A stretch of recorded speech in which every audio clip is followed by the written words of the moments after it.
Bonjour à toutes, bonjour à tous. Nous sommes le mercredi 4 mars, il est 17h à Paris, 16h en temps universel. Vous écoutez bien RFI, 11h à Washington. Le journal en français facile. Diane Berger. 5e jour de guerre entre d'un côté Israël et les États-Unis, de l'autre l'Iran qui multiplie les attaques contre des sites liés à Washington au Moyen-Orient. 6 Américains sont morts depuis samedi, plusieurs ambassades sont fermées. Nous ferons le point sur la situation dans un instant. Le régime iranien a été décapité en à peine quelques jours. Ali Khamenei, le guide suprême, est mort. Plusieurs autres grandes figures du pays ont été tuées. Pour autant, la République islamique ne tombe pas pour l'instant, pour le plus grand regret de celles et ceux qui espèrent un changement.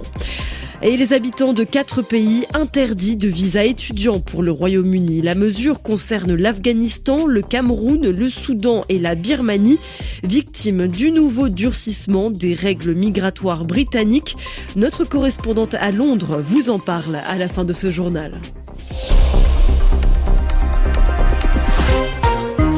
Donald Trump a-t-il entraîné le peuple américain dans une guerre injuste ? Ce sont en tout cas les mots utilisés aujourd'hui par le pouvoir iranien ce mercredi, au 5e jour de la guerre au Moyen-Orient.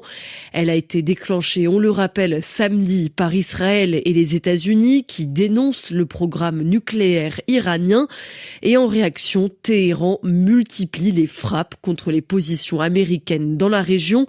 Et les États-Unis commencent à en payer le prix, Marine de la Moissonnière. Le bilan humain côté américain reste de 6 morts. 4 d'entre eux, des réservistes déployés au Koweït, ont été tués dimanche lors d'une attaque de drone contre une base américaine. D'autres infrastructures états-uniennes ont été touchées dans ce pays, mais également au Qatar, en Irak, à Bahreïn et aux Émirats arabes unis. Lundi, une base de la CIA en Arabie saoudite a été frappée. Hier, ce sont l'ambassade américaine à Riyad et le consulat américain à Dubaï qui ont été touchés. Conséquence, les États-Unis ont rappelé une partie de leur personnel diplomatique dans 6 pays de la région, ont fermé plusieurs ambassades et ont demandé à leurs ressortissants de partir. 9000 personnes l'ont fait depuis samedi, a indiqué hier soir le département d'État. Washington prend des mesures historiques pour aider ceux qui veulent rentrer aux États-Unis, assurent les autorités. Des vols charters ont été affrétés depuis les Émirats arabes unis, l'Arabie saoudite et la Jordanie. Mais dans les médias américains, plusieurs personnes bloquées au Moyen-Orient se plaignent d'être abandonnés et se demandent pourquoi leur pays a lancé la guerre sans avoir prévu de plan d'évacuation. Marine de la Moissonnière, la guerre au Moyen-Orient qui s'étend encore. Un sous-marin américain a coulé un navire de guerre iranien dans l'océan Indien, au large du Sri Lanka. La police du pays annonce avoir retrouvé les corps de 87 marins iraniens. Plus à l'ouest, l'Iran a tiré un missile en direction du sol turc. Il a été détruit par les systèmes de défense de l'OTAN. C'est la première fois depuis le début de la guerre que Téhéran tente de frapper la Turquie. Ankara convoque en réaction l'ambassadeur de l'Iran, manière de faire savoir la colère du gouvernement turc. Le pouvoir iranien reporte les funérailles nationales d'Ali Khamenei, le guide suprême iranien tué samedi. Elles devaient avoir lieu ce soir à Téhéran. Officiellement, c'est parce que les autorités s'attendent à une affluence sans précédent, un nombre record de personnes. Elles n'ont pas encore donné de nouvelles dates pour la cérémonie. Et le régime promet de désigner au plus vite son successeur, celui qui va prendre la place d'Ali Khamenei. Les bombardements ont aussi tué une grande partie de l'état-major des gardiens de la révolution, le bras armé du pouvoir iranien. Et pour beaucoup de personnes qui rêvaient de voir le régime tomber, l'espoir est réel. Les choses vont peut-être bientôt changer. Mais pour l'instant, le système des mollahs reste en place. C'est ce qu'explique Azadeh Arjanji, une franco-iranienne en contact régulier avec sa famille et ses amis dans le pays. Le régime est toujours là et ils sont capables de tout jusqu'à leur dernier souffle. Ils peuvent toujours faire mal, notamment aux Iraniens, et la République islamique n'est pas encore tombée. Et je pense que les Iraniens aussi, j'ai parlé avec eux, ils ont conscience de ça parce que, comme le président Trump et comme le prince Reza Pahlavi nous ont demandé, on reste à la maison, nous quittons pas la maison, nous quittons pas Téhéran et nous attendons qu'ils nous disent descendez dans la rue pour que nous descendions dans la rue.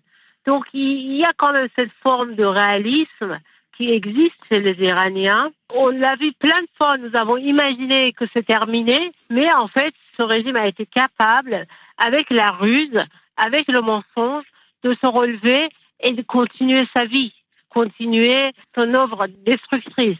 Pas de chute immédiate du régime iranien, donc, selon Azadeh Arjanji, une franco-iranienne contactée par Laurence Théo. Le Liban, embarqué depuis lundi dans cette guerre, les militaires israéliens sont rentrés aujourd'hui dans plusieurs villages du sud du pays. Et les bombardements sont nombreux dans cette région, mais aussi à Beyrouth. Une attaque a notamment touché un hôtel de Hamzieh, dans la banlieue chrétienne de la capitale libanaise, un secteur proche du palais présidentiel et de plusieurs ambassades. Au sud de Gaza, le poste frontière de Rafah a pu rouvrir en partie. Il était fermé depuis samedi et l'entrée en guerre d'Israël contre l'Iran. Plus d'une centaine de camions ont donc pu le franchir pour amener de l'aide humanitaire dans le territoire palestinien. En revanche, les passages de personnes restent bloqués. On rappelle que ce poste frontière de Rafah, c'est le seul point de passage qui existe aujourd'hui pour aller à Gaza. Plusieurs dirigeants européens soutiennent Pedro Sánchez, le Premier ministre espagnol. Parmi eux, Emmanuel Macron, le président français, et Antonio Costa, le président du Conseil européen. Pedro Sánchez, qui a tenu tête ce matin à Donald Trump, le président des États-Unis. Dans un discours, il a martelé « Non à la guerre », je cite encore, « Nous ne serons pas complices par peur des représailles », c'est-à-dire par peur des réponses que pourraient prendre les États-Unis. Le président américain lui en veut car il a refusé de donner aux avions américains l'accès à 2 bases militaires espagnoles pour faire la guerre à l'Iran. Et résultat, Washington menace maintenant d'arrêter complètement le commerce avec l'Espagne. Le gouvernement britannique durcit encore sa politique migratoire. À partir de maintenant, les membres de 4 pays n'ont plus le droit au visa étudiant pour venir au Royaume-Uni. Il s'agit des Afghans, des Camerounais, des Birmans et des Soudanais. Les visas de travail qualifiés pour les Afghans sont également suspendus, gelés. Les détails depuis Londres avec notre correspondante Sidonie Gaucher. Il faut en finir avec les abus et il faut arrêter d'abuser de la générosité de notre pays. C'est avec ces mots que la ministre de l'Intérieur, Shabana Mahmoud, a justifié cette nouvelle mesure. Car selon les statistiques officielles, les étudiants originaires de ces 4 pays, Afghanistan, Cameroun, Birmanie et Soudan, sont ceux qui demandent le plus souvent l'asile une fois arrivés au Royaume-Uni. Par ailleurs, les personnes entrées légalement sur le territoire ont plus que triplé entre 2021 et 2025. Cas particulièrement emblématique, 95% des Afghans arrivés avec un visa d'études depuis 2021 auraient ensuite sollicité l'asile. Pour l'exécutif britannique, il s'agit donc de couper le problème à la source. Cette décision s'inscrit dans une ligne plus large de fermeté. Il y a 2 jours à peine, la ministre annonçait que le statut de réfugié deviendrait temporaire, avec un réexamen des situations tous les mois. Un nouveau signal politique fort alors que la question migratoire reste l'un des sujets les plus sensibles au Royaume-Uni. Sidonie Gaucher, Londres, RFI. Toujours au Royaume-Uni, ce nouveau cas d'ingérence chinoise présumée. La police annonce l'arrestation de 3 hommes soupçonnés d'espionnage au profit de Pékin.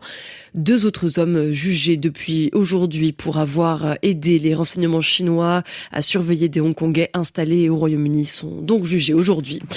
Face à la crise du cacao, la Côte d'Ivoire casse les prix. Ils sont fixés par le gouvernement ivoirien. Concrètement, le prix d'achat aux planteurs, c'est-à-dire à ceux qui cultivent le cacao, est réduit de près de 60%. Il passe à 1200 francs CFA le kilo, soit 1,82 €.